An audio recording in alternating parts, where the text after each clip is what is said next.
말씀은 사무엘하 7장 18절에서 29절까지의 말씀입니다. 제가 봉독해 드리겠습니다. 다윗 왕이 여호와 앞에 들어가 앉아서 이르되 주 여호와여, 나는 누구이오며 내 집은 무엇이기에 나를 여기까지 이르게 하셨나이까?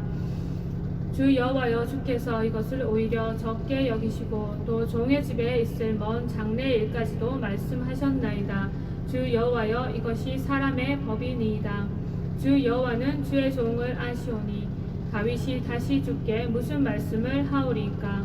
주의 말씀으로 말미암아 주의 뜻대로 이 모든 큰 일을 행하사 주의 종에게 알게 하셨나이다. 그런즉 주 여호와여, 이러므로 주는 위대하시니 이는 우리 귀로 들은 대로는 주와 같은 이가 없고 주 외에는 신이 없음이니이다. 땅의 어느 한 나라가 주의 백성 이스라엘과 같으리까? 하나님이 가서 구속하사 자기 백성으로 삼아 주의 명성을 내시며 그들을 위하여 큰 일을, 주의 땅을 위하여 두려운 일을 애국과 많은 나라들과 그의 신들에게서 구속하신 백성 앞에서 행하셨사오며, 주께서 주의 백성 이스라엘을 세우사 영원히 주의 백성으로 삼으셨사오니 여호와여, 주께서 그들의 하나님이 되셨나이다. 여호와 하나님이여, 이제 주의 종과 종의 집에 대하여 말씀하신 것을 영원히 세우셨사오며 말씀하신 대로 행하사 사람이 영원히 주의 이름을 크게 높여 이르기를 만군의 여호와는 이스라엘의 하나님이라 하게 하옵시며 주의 종 다윗의 집이 주 앞에 견고하게 하옵소서.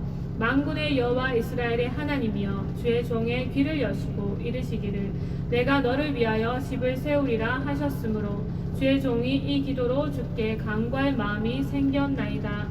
주 여호와여, 오직 주는 하나님이시며 주의 말씀들이 참되시니이다. 주께서 이 좋은 것을 주의 종에게 말씀하셨사오니 이제 청하건대 종의 집에 복을 주사 주 앞에 영원히 있게 하옵소서. 주 여호와께서 말씀하셨사오니 주의 종의 집이 영원히 복을 받게 하옵소서 하니라. 아멘. 본문 말씀이 좀 길었죠. 네, 오늘 본문 말씀을 근거로 오늘 말씀의 제목은 은혜를 받은 자입니다. 우리가 감동이 있는 간증을 듣게 되면은 어떤 내용을 말하는 것입니까? 네, 하나님이 하셨어요. 짧게 압축하면은 이렇게 요약할 수가 있어요. 네, 하나님이 하신 일을 높이는 것이 진짜 간증입니다. 그렇죠? 네, 우리가 다니엘 기도 좀 영상이 많이 올라오니까 많이들 들으시죠?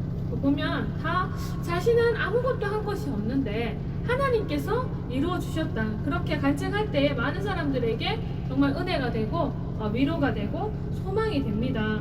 그런데 나는 이렇게 열심히 했고 이렇게 하나님 섬겼는데 자기가 드러나게 되면 하나님이 마치 조금 도와주셨고 자기가 이만큼 한 것처럼 그렇게 느껴지게끔 간증을 하게 되면 이게 은혜가 되지 않아요. 단지 웃기려는 말을 많이 집어넣고 사람들에게 호응을 끌어내기 위해서 인위적으로 뭔가 사람이 일부러 그렇게 연출을 하려고 하면 그게 성령의 역사가 일어나지 않기 때문에 은혜가 되지 않아요. 근데 오늘 다윗의 이 고백은 어떠합니까? 네, 다윗의 고백, 여러분 본문 읽으실 때 은혜가 되셨습니까? 오늘 본문 앞부분은 어떤 내용이냐면 다윗이 마음에 하나님의 성전을 짓고 싶은 마음이 막 나는 이렇게 좋은 궁전에 있는데 하나님의 저는 저렇게 장막 아래 있구나, 이런 마음을 가지고 나단 선지자에게 얘기를 했을 때에 나단이 아이고 왕이여, 당신의 마음에 있는 대로 하십시오, 이렇게 말을 했다가 돌아가서 하나님께 메시지를 받게 됩니다. 나단 선지자가 와서 하나님께서 하신 말씀을 전해주는 거예요. 네가 날 위해서 집을 세우겠느냐? 내가 너의 집을 세울 것이다. 하나님이 이렇게 말씀하시는 거죠.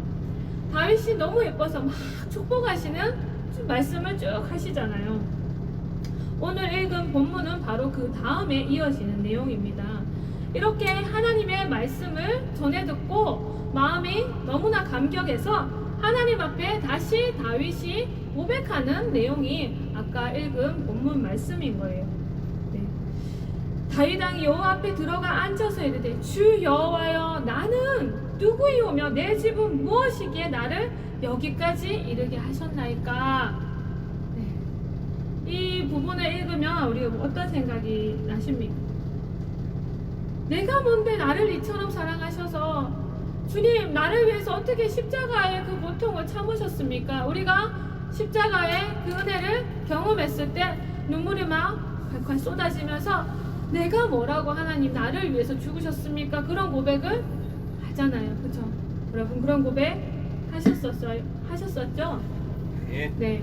만약에 그런 고백을 아직도 눈물 쏟아갖고 하지 못하였다면 아직 그 십자가의 은혜를 깊이 체험하지 못하고 아직 신앙생활이 종교생활에 머물러 있지 않을까.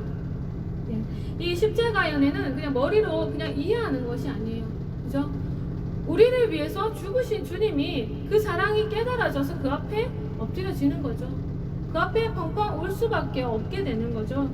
우리의 의가 그 앞에서 다 무너지는 거죠. 다 사라지는 거예요.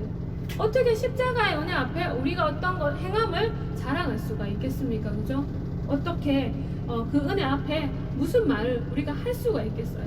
다윗의 고백이 내가 누구간데 주님 이렇게 나를 생각하십니까? 이런 고백을 하고 있는 거예요 지금. 네. 다윗이 정말 하나님의 은혜를 입었구나, 정말 하나님의 은혜를 진정으로 깨달았구나 하는 고백이라는 것을 우리가 알 수가 있어요.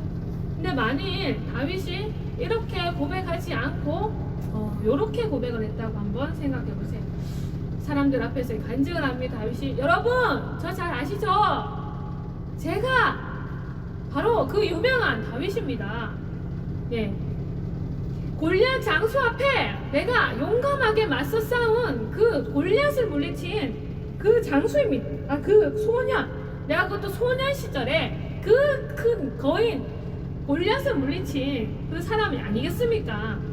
다른 군사들은 다 겁에 질려갖고 도망갔지만 나는 담대하게 맞서 싸웠어요. 이스라엘을 내가 구원했습니다. 물맷돌로 내가 골리앗을 물리쳤습니다. 이렇게 막 자랑하는 거예요. 저는요 하나님께서 아주 진작에 점 찍으셔가지고 사무엘 선지자를 통해서 기름 부으셔서 하나님이 왕이 된다고 하셨어요. 내가 워낙에 성실하고 워낙에 하나님을 경외하는 마음이 출중했기 때문에 하나님 눈에 내가 발견이 됐습니다. 내가 왕으로서 인품도 자질도 얼마나 뛰어난지 여러분 아시죠? 사울에게 쫓기면서도 내가 그를 죽일 기회가 있었음에도 불구하고 하나님의 명령을 나는 지키고 하나님이 기뻐하시는 대로 행했어요. 이게 결코 쉬운 일이었겠습니까? 그런데 저는 해냈습니다. 나는 그리고 도망자 신세 중에서도 어떻게 이스라엘을 위해서 싸웠던 그런 용기 있는, 내 계산을 하지 않는 그런 사람이었어요. 그렇게 열심히 살아오니까 오늘 역시 좋은 날이 왔습니다. 여러분 하나님은 역시 뿌린 대로 거두십니다. 여러분도 저처럼 열심히 하나님을 잘 섬기셔서 복을 받으시길 바랍니다. 축복합니다. 할렐루야. 다윗이 만약에 이렇게 간증을 했다고 생각해 보세요. 여러분 은혜가 되십니까? 자기 자랑하다 끝났죠 지금. 네. 다윗은 그렇게 생각하지 않았어요.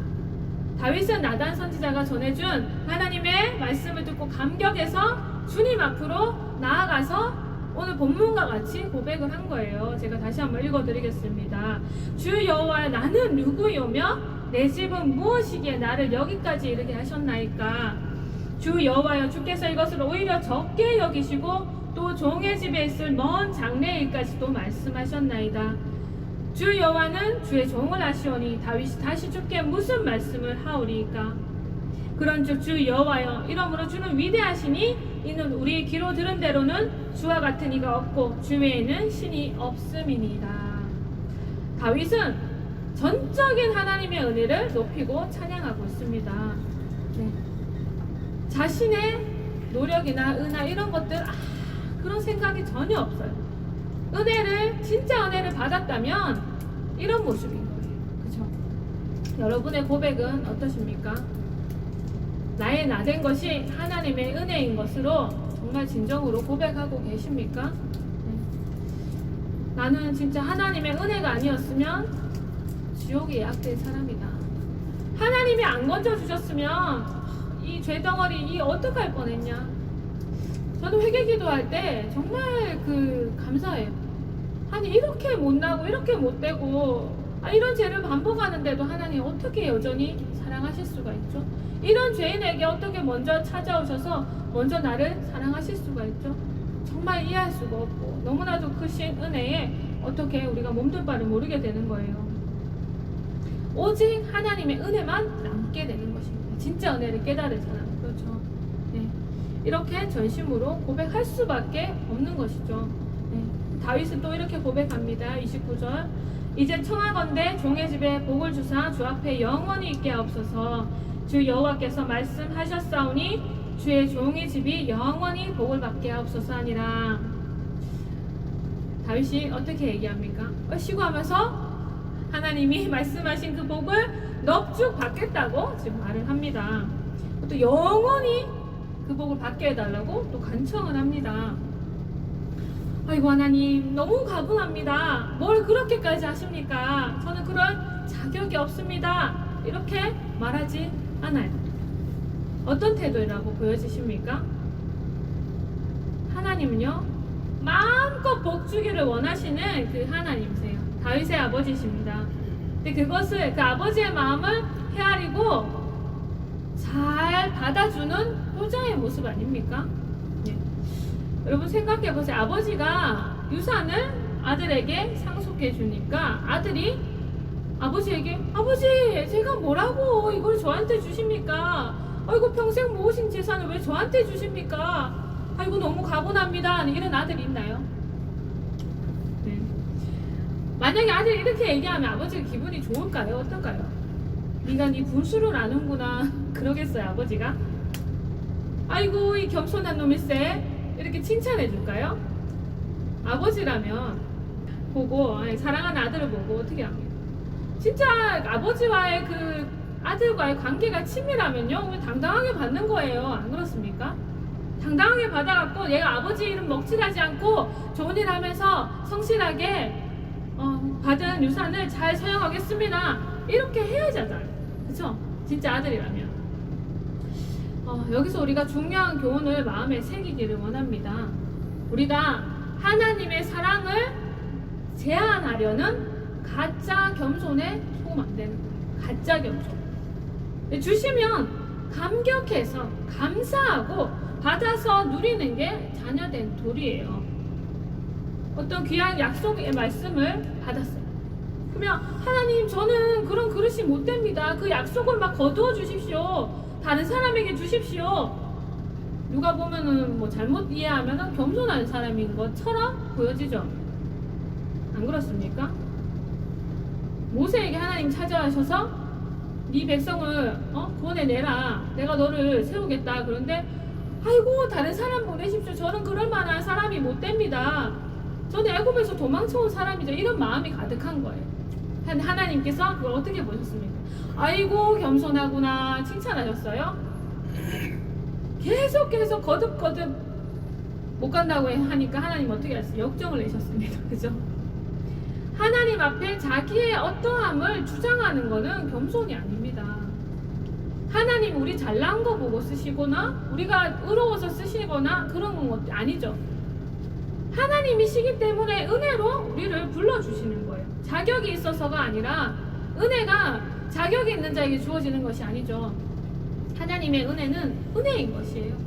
사랑에서 나오는 은혜인 것입니다. 그래서 은혜로 여기고 받아야지 거기에 나의 어떠함을 계산하고 이렇게 하는 것이 가짜 겸손이라는 거예요. 가짜 겸손.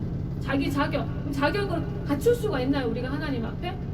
노력해서 하나님 앞에 갖출 수가 있어요? 자격을? 아니죠. 그런데 나의 어떠함을 계산하고 이렇게 하나님의 사랑을 어떻게 내가 요만큼만 받겠습니다. 이게 바로 거짓 겸손이라는 거예요. 그래서 하나님이 주시면 은혜로 받아야 되는 거죠. 그게 효자예요. 효녀예요. 그래서 하나님께서 약속의 말씀을 주시면 감사합니다 하고 붙잡고 나아가야 돼요. 근데 약속의 말씀이 사단이 줄 수도 있어요. 분별을 잘 하셔야 됩니다. 저는 마귀의 음성을 매일 들으면서 그 교신하던 사람을 본 적이 있습니다. 그 사람이 막 교회에 가가지고 이 사람 저 사람한테 예언해주면 전부 불발이에요. 교회에 막 무리를 일으키고 막 다니고 교회의 시험거리가 되었던 그런 사람을 알고 있습니다. 제가 처음 그 기도하다가 그분이 들었던 음성이 뭐냐 하니, 너는 동양에서 최고로 유명한 예언가가 되게 해주겠다, 이런 음성을 들었다는 거예요. 하나님의 음성인 줄 알고 붙잡고 들리는 대로 예언을 해줬더니 가는 데마다 불발이 나고 난리가 난 거죠. 신앙의 깊이가 얕고 성경에 대한 지식도 얕은 데다가 그런 상황에서 허영심만 있고 교만한 마음이 있으면 그 틈을 타고 하나님인 것처럼 가정에서 들어올 때 이걸 덥석 물어버리는 거예요. 그래서 성경에 위배되는 내용을 듣거나 주님의 성품과 다른 어떤 이야기를 듣거나, 뭐 예를 들어 너는 이 사람하고 이혼하고 저 사람하고 결혼, 그런 음성 하나님 음성으로 착각하고 진짜 그렇게 한 사람이 있잖아요. 네. 네, 주님 성품과 다르죠. 주님의 말씀과 다르죠. 네. 그리고 우리 자신을 막 높이는 그런 말, 이것은 우리가 정말 하나님께로부터 온 게 아니라는 것을 잘 분별하고 그렇게 실수하지 않아야 되는 것이죠. 요즘 자칭 선주자들이 너무 많습니다. 유튜브에 보면 내가 하나님 음성을 어떻게 들었는데 누가 어떻더라 저떻더라 말 많이 하죠. 우리가 잘 걸러서 들어야 됩니다. 요즘 너무 많은 미혹이 있기 때문에요.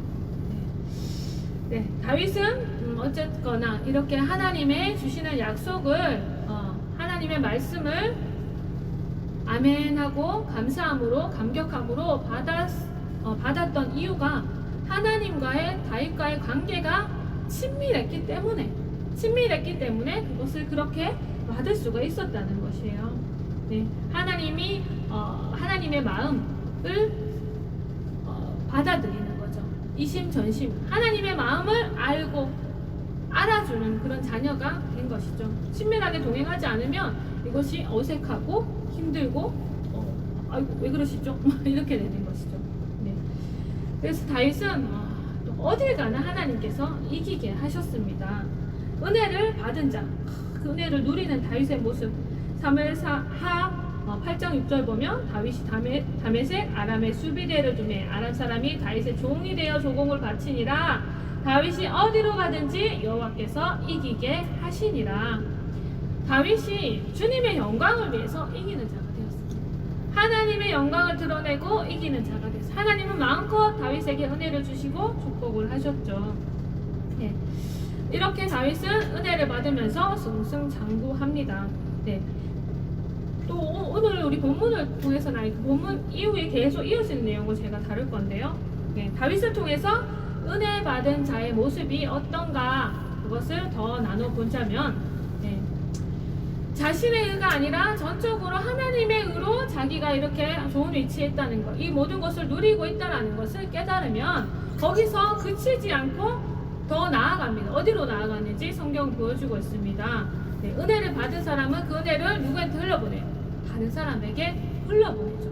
사무엘하 9장 6절을 보면 무비보셋이 나옵니다. 누군지 알죠? 요나단의 아들입니다. 네, 이 무비보셋을 다윗이 찾았어요. 그죠? 은혜를 주기 위해서 찾은 거예요. 무비보셋이 다윗 앞에 나와 엎드려 절하매 다윗이 이르되 무비보셋이여 하니 그가 이르되 보소서 당신의 종이니이다. 다윗이 그에게 이르되 무서워하지 말라. 내가 반드시 네 아버지 요나단으로 말미암아 네게 은총을 베풀리라. 내가 네 할아버지 사울의 모든 밭을 다 네게 도로 주겠고 또 너는 항상 내 상에서 떡을 먹을지니라. 그가 절하여 이르되 이 종이 무엇이기에 왕께서 죽은 개 같은 나를 돌아보시나이까 하니라.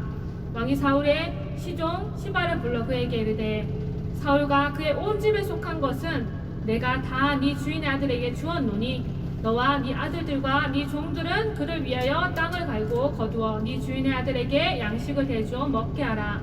그러나 네 주인의 아들 무비보셋은 항상 내 상에서 떡을 먹으리라 하니라. 네. 요나단의 아들 무비보셋을 찾아서 그를 선대하고 은혜를 베푸는 다윗의 모습이 그 이후에 기록되고 있습니다. 이것이 하나님이 원하시는 은혜의 사이클이에요. 우리가 은혜를 받고 은혜를 흘러보내는 것. 네. 무비보셋이 뭐라고 고백을 하죠? 죽은 개 같은 나를 어떻게 돌아보십니까? 다윗이 하나님 내가 누구의 간데 이렇게 나에게 은혜를 베푸십니까? 그 고백이 좀 닮지 않았습니까? 네. 은혜는 이렇게 흘러가도록 설계가 되어 있습니다. 이것이 하나님의 은혜가 아니라고 생각하면요, 적선하듯이 줘요. 자기 의를 드러내면서, 그죠? 네. 나는 사울은 나한테 이렇게 했지만 나는 그런 좁은 사람이 아니야 이러면서 자기를 드러내면서 적선하듯이 뭔가 좋은 사람이 편하려고 이렇게 주고, 근데 그것이 아니라 항상 내 상에서 같이 먹는다는 거, 왕과 함께 식사를 한다는 거, 이 친밀함의 관계로 초대하면서 진짜 은혜를 베푸는 거예요. 이것은 자기가 받은 은혜가 하나님께로부터 왔다는 것을 알기 때문에 흘러보낼 수 있는 은혜라는 것입니다. 네. 여러분은 누구에게 은혜를 흘러보내고 계십니까? 여러분을 통해서 지금 유익을 얻는 사람, 은혜를 받은 사람들, 여러분을 통해서 일어나는 사람들, 네, 주변에 어떤 사람들이 있습니까? 네. 또 내가 도와야 될 사람은 누구인가? 내가 받은 은혜를 흘러보내야 될 사람들이 누구인가? 이것을 항상 생각하고 살아가시기를 바랍니다. 네. 때로는 우리가 근데 선을 행해도 나는 정말 은혜를 받고 은혜로 기쁨으로 했는데 그것이 나에게 기쁨이 안 될 때가 있어요. 기쁨으로 돌아오지 않고 내 마음을 몰라주는 그런 사람이 있습니다. 은혜를 원수로 갚는 사람이 있죠. 그것이 또 성경에 곧 이어서 또 기록이 되고 있습니다. 10장을 보면요, 다윗이 암몬 왕 나하스와 좀 관계가 좋게 지냈어요. 나하스가 다윗에게 잘해줬습니다. 그래서 아버지가 나한테 잘해줬는데 나하스가 죽고 그 아들 하논이 왕이 됐대. 아이고 안 됐다. 그 아버지가 나한테 선대했는데 우리 조문객을 보내갖고 그 나하스 죽음을 위로하도록 하자. 그래서 조문객을 보냈는데 선한 의도로 보냈는데 어떻게 했어요? 우리나라를 염탐하러 왔습니다. 함락시키려고 왔습니다. 저들을 그냥 저렇게 돌려보내서는 안 됩니다. 그래서 수염을 막 뽑고 옷을 막 잘라갖고 수치를 막 드러내게 해가지고 보내버리는 거예요. 선의로 했는데, 그죠?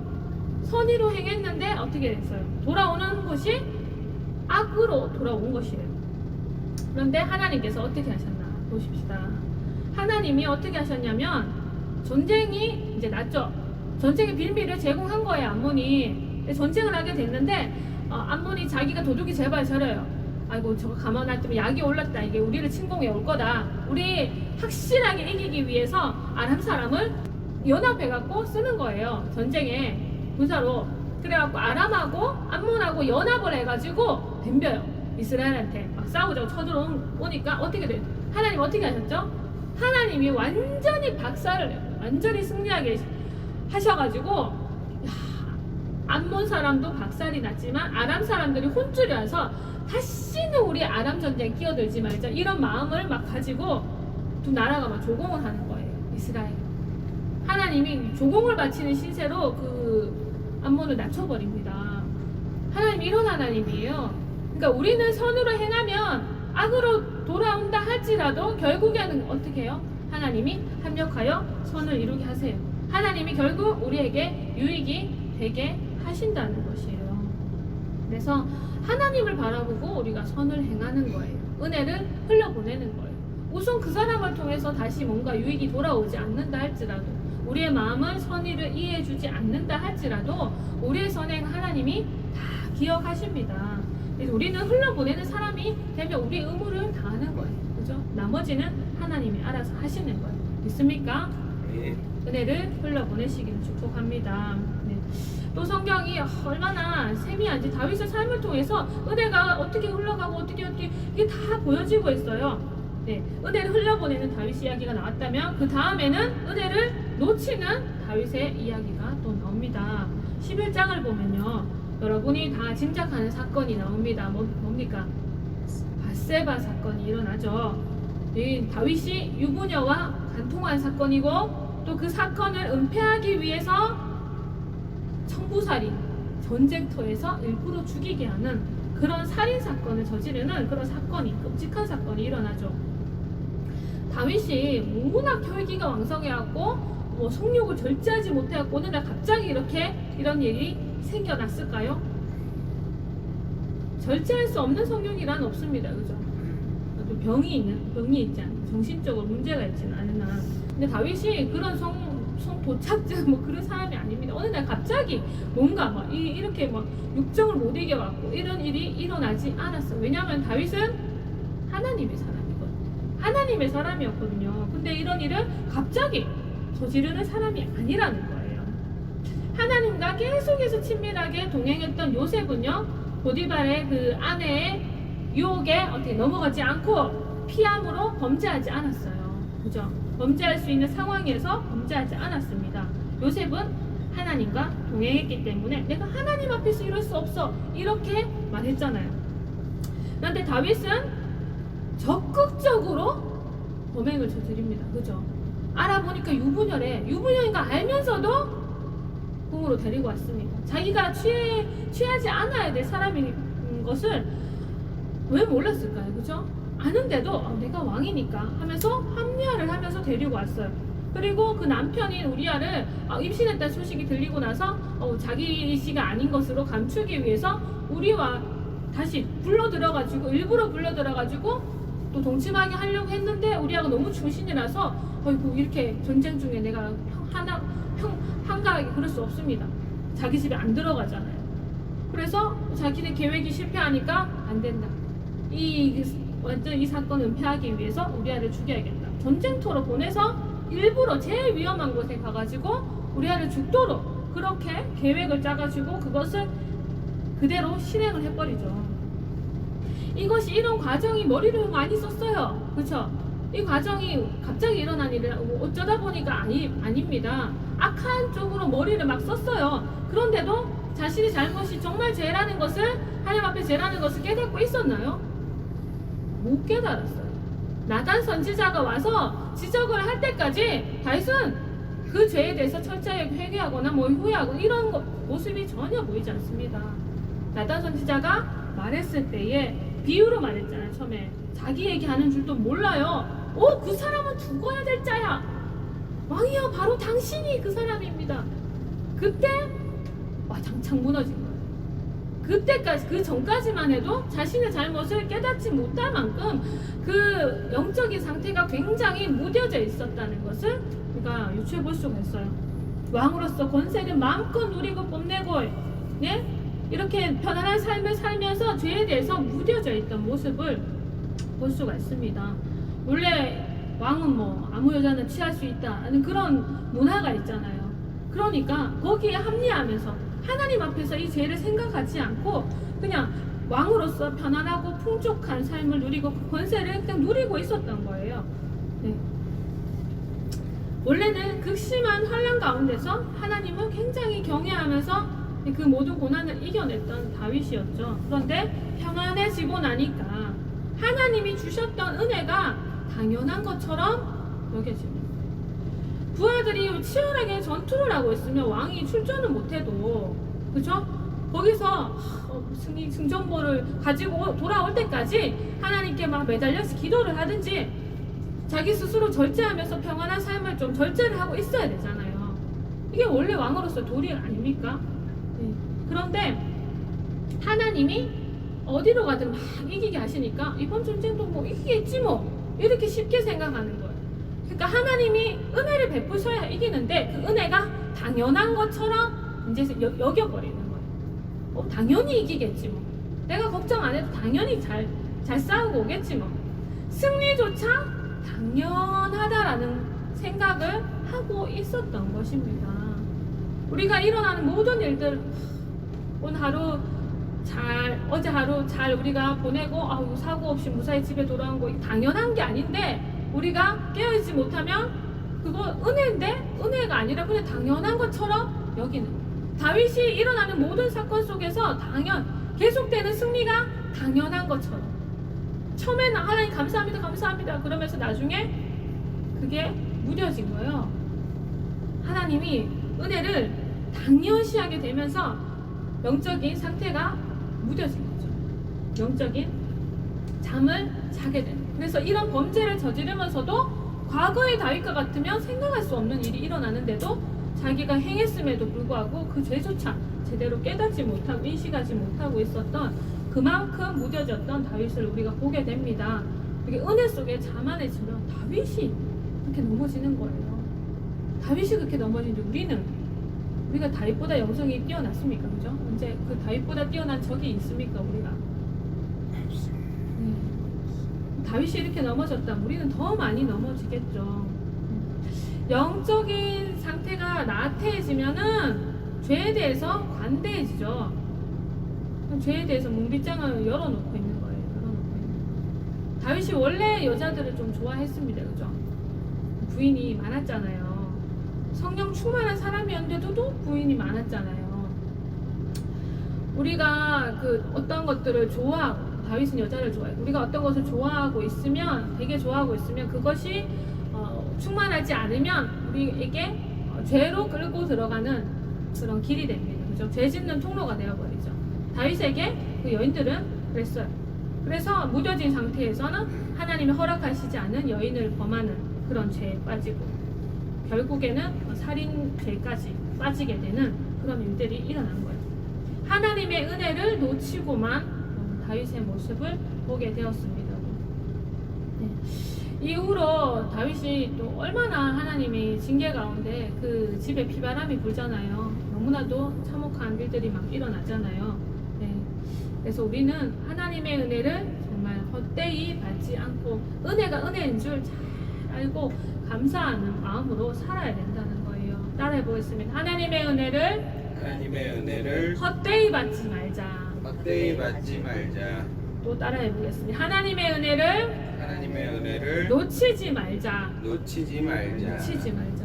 고린도후서 6장 1절 우리가 하나님과 함께라는 자로서 너희를 권하노니 하나님의 은혜를 헛되이 받지 말라. 하나님의 은혜를 헛되이 만들어버린 거예요. 우리를 구원해 주신 은혜를 우리가 헛되이 만들 수 있습니다. 우리의 구원을 유지시켜 주시기 위해서 매일매일 베푸시는 은혜를 우리가 망각하고 헛되이 만들 수 있습니다. 그 은혜를 가볍게 여겨버리고 당연한 것처럼 여겨버리고 우리 마음이 교만해져 있으면 우리가 잘못된 길을 가고 있을 때 어떻게 양심이 무뎌져요. 당연한 것처럼 아유 하나님 나 사랑하시는데 뭐 이 정도는 뭐 하면서 은혜도 가볍게 하나님의 공의도 가볍게 여겨버리면서 죄에 대해서 막 무감각해지는 거죠. 하나님은 또 회개할 수 있도록 촉구하시죠. 사람들을 보내서 내 양심을 찔러서 말씀을 통해서 찔러주시는데 그 회개에도 돌이키지 않으면 어떻게 됩니까? 징계가 임합니다. 징계가. 네. 그래서 우리가 은혜를 놓치면 어떻게 해야 되는지 그것까지도 다윗은 보여주고 있어요. 네. 다윗이 나단의 지적을 받고 어떻게 회개를 했습니까? 침상에 요가젓도로 통회하고 작업을 했습니다. 철저하게 회개했어요. 우리가 아무리 은혜에서 떨어졌다 할지라도 우리가 철저하게 회개하면 하나님은 어떻게 하십니까? 우리를 다시 회복시켜 주시는 거예요. 물론 다윗이 징계는 받았지만 하나님과의 관계는 회복이 되었죠. 다윗이 범죄한 이후에 그 가정에 비바람이 불고 이런 비극만 있었습니까? 아니요. 다윗은 하나님과의 관계가 더 친밀해졌습니다. 그래서 하나님이 아주 깊은 계시의 말씀을 전하는 성경에 기록한 선지자 그런 계시를 범죄한 이후에 받게 돼요. 네. 하나님은 용서하시는 하나님이십니다. 또 회복시키시는 하나님이십니다. 우리가 범죄했다고 할지라도 우리가 정말 큰 잘못을 저질렀다 할지라도 그것 때문에 하나님이 우리를 향한 좋은 계획을 막 다 저버리시는 분이 아니시라는 거예요. 그래서 이사야 55장 6절 7절은 이렇게 이야기해주고 있습니다. 너희는 여호와를 만날 만할 때 찾으라. 가까이 계실 때 그를 부르라. 악인은 그 길을 불의한 자는 그 생각을 버리고 여호와께로 돌아오라. 그리하면 그가 긍휼히 여기시리라. 우리 하나님께로 나오라. 그가 널리 용서하시리라. 용서해 주시는데 아이고 뭐 어쩌겠나 죽이겠노 살리겠노 이런 마음이 아니라 널리 용서해 주시는 용서해 주시기를 너무나도 원하시는 거예요. 관계를 회복하기를 너무나도 원하시는 거예요. 이것이 아버지의 마음입니다. 우리가 은혜에서 은혜를 놓치고 떨어졌다 할지라도 우리가 정말 회복되기를 원하고 우리가 정말 돌이키기를 원하는 그 아버지의 마음이 얼마나 큰지를 알면 그런 말을 못해요. 나는 너무 멀리 왔어요. 못 돌아가요. 그렇게 말하는 사람들이 있죠. 보면 우리는 갈 수 있습니다. 하나님의 사랑을 우리가 제한하면 안 돼요. 하나님은 용서해 주시기를 원하시는 주님이십니다.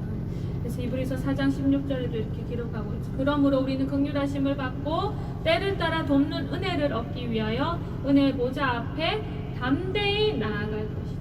담대히, 당당히 나아가라는 거죠. 예수님의 보혈의 공로를 힘입어서 당당하게, 담대히 나아가라는 거죠. 그럼 하나님 뭘 주신다고요? 은혜를 주신다. 때를 따라 돕는 은혜를 우리에게 주신다는 것입니다. 요한일서 1장 9절. 만일 우리가 우리 죄를 자백하면 저는 미쁘시고 의로사 우리 죄를 사하시며 모든 불의에서 우리를 깨끗하게 하실 것이요. 깨끗하게 씻어주십니다. 적당히 타협해서 용서해 주시는 것이 아니라 보혈의 능력이 얼마나 큰지 우리 죄를 다 덮어버립니다. 다 감싸고 조금도 보이지 않도록 완전하게 우리를 용서해 주시는 것이에요. 그래서 우리가 은혜를 놓쳤다 할지라도 우리에게는 소망이 있습니다.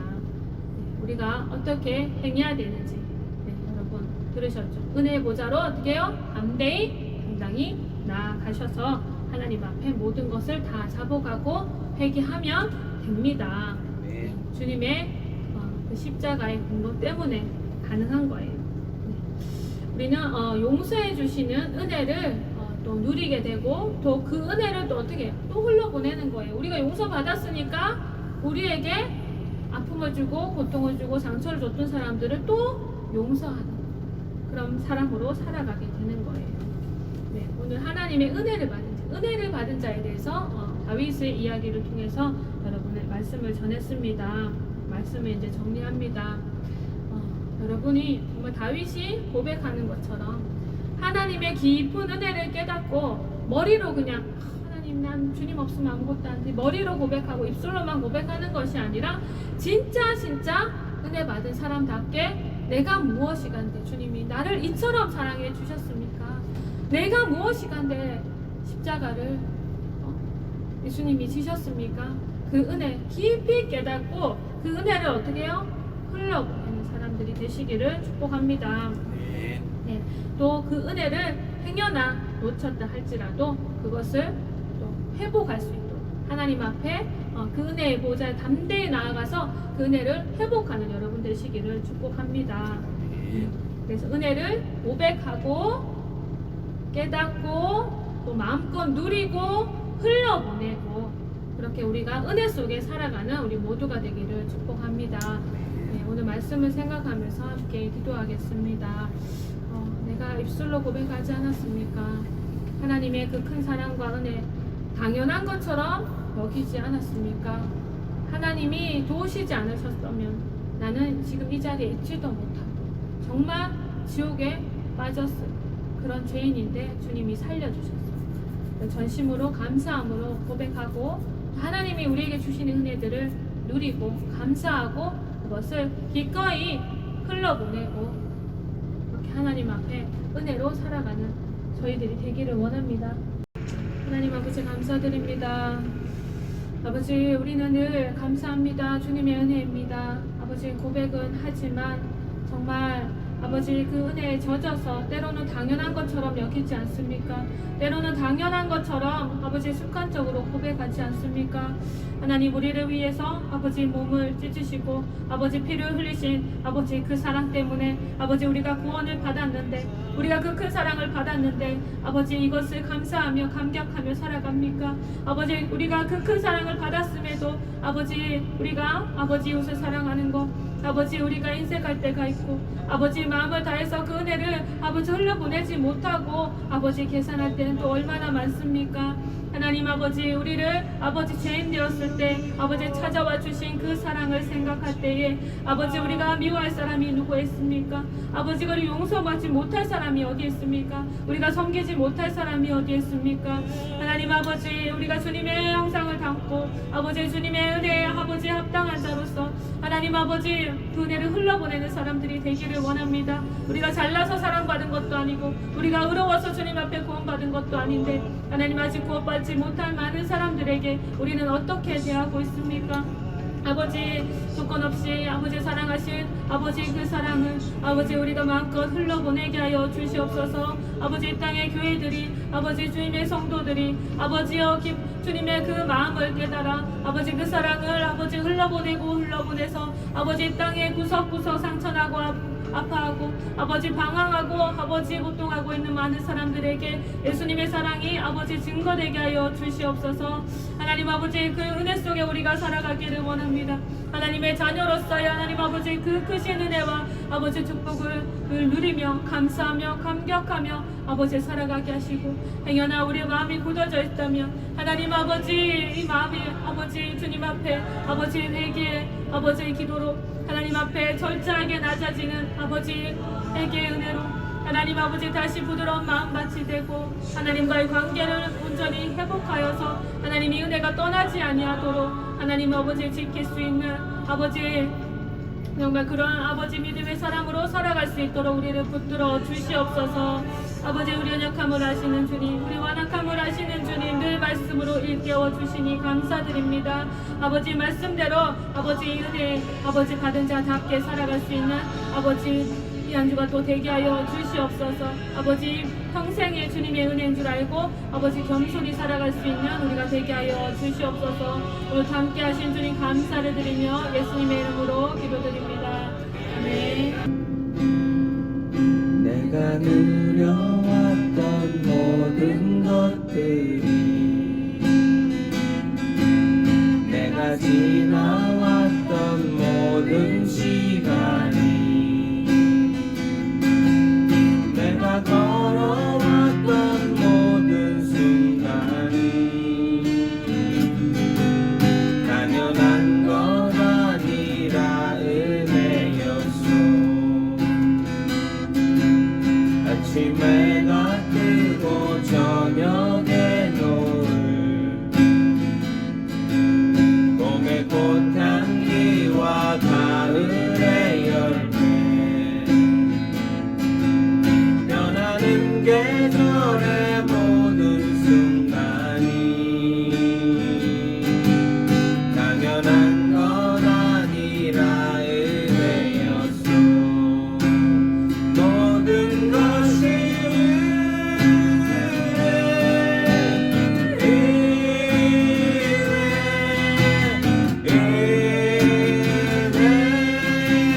한없는 은혜 내 삶에 당연한 건 하나도 없었던 것이 모든 것이 은혜였소. 내가 이 땅에 태어나 사는 것 어린아이 시절과 지금까지 숨을 쉬며 살며